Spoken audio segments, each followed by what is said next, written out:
ఈరోజు దేవుని వాగ్దానము కీర్తనలు 9:9. ఈరోజు దేవుని వాగ్దానము కీర్తనలు 9:9. నలిగిన వారికి ఆయన దుర్గమగును. నలిగిన వారికి ఆయన దుర్గమగును. ఆపత్కాలంలో వారికి మహాదుర్గమగును. ఆపత్కాలంలో వారికి మహాదుర్గమగును. మరొకసారి వాగ్దానము చదువుకుందాము. కీర్తనలు 9:9. నలిగిన వారికి మహాదుర్గమగును. ఆపత్కాలంలో ఆయన మహాదుర్గమగుతాడు. నలిగిపోతూ ఉంటాం. కొన్ని సమస్యల్లో మనము చాలా నలిగిపోతూ ఉంటాం అన్నమాట. ఎవరికి చెప్పుకోలేము, ఏమి చేయలేము. ఎటుతోచని పరిస్థితుల్లో మనం ఉంటాము. ఎందుకు నాకే ఇలాగ వస్తున్నాయి, ఎందుకు నా కుటుంబానికే ఇలాగ వస్తున్నాయి, ఏమిటి శోధనలు, ఏమిటి బాధలు, ఏమిటి వేదనలు, ఏమిటి కన్నీళ్ళు అని మనం చాలా నలిగిపోతూ ఉంటాం హృదయంలో. ఒక్కోసారి ఎంతమంది ఉన్నా మనము ఒంటరిగా ఉంటాం అన్నమాట. ఒంటరిగా బాధపడుతూ ఉంటాం. ఆపత్కాలంలో ఎటుతోచని కష్ట పరిస్థితుల్లో, ఎటుతోచని సమయాల్లో ఆయన మహాదుర్గముగా ఉంటాడు. దుర్గం అంటే కోట, ఒక కోటగా ఉంటాడు. మహాదుర్గం అంట.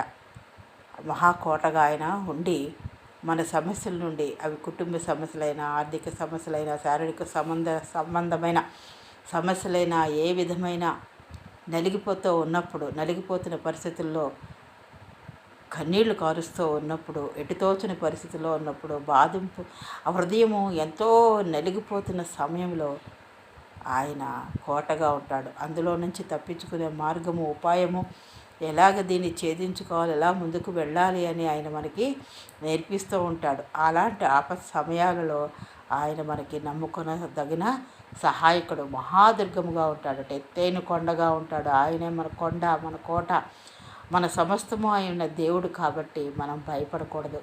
ఈ రాత్రి కాల సమయంలో దేవుడు నన్ను హెచ్చరిస్తున్నాడు.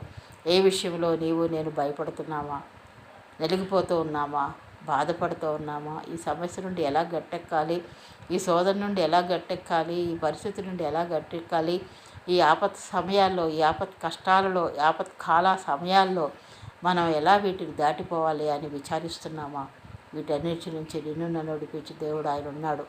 కాబట్టి ఏ విషయంలోనూ భయపడద్దు, చింతపడద్దు. నీ చింత యావత్తును ఆయన మీద వేయి. ఆ చింత మనమే ఉంచుకుంటాం, మన మీదే వేసుకుంటూ ఉంటే మనం ముందుకు సాగలేము. కృంగిపోతూ ఉంటాము, నలిగిపోతూ ఉంటాము, బాధపడుతూ ఉంటాము, ఎటుతోచని పరిస్థితిలో ఉంటాం. కాబట్టి నేను భయపడద్దు. మన దేవుడు మహాదుర్గంగా ఉన్నాడు. నలిగిపోయిన పరిస్థితుల్లో, ఆపత్కాల సమయాల్లో ఆయన మనకు ఉన్నాడని నమ్మి విశ్వసించి ముందుకు సాగిపోతూ ఉన్నప్పుడు ఆయన గొప్ప కార్యాలు, నీకు దాచి ఉంచిన మేళ్ళు అనేకమైన ఉన్నాయి. ఈ రాత్రి కాల సమయంలో దేవుడిని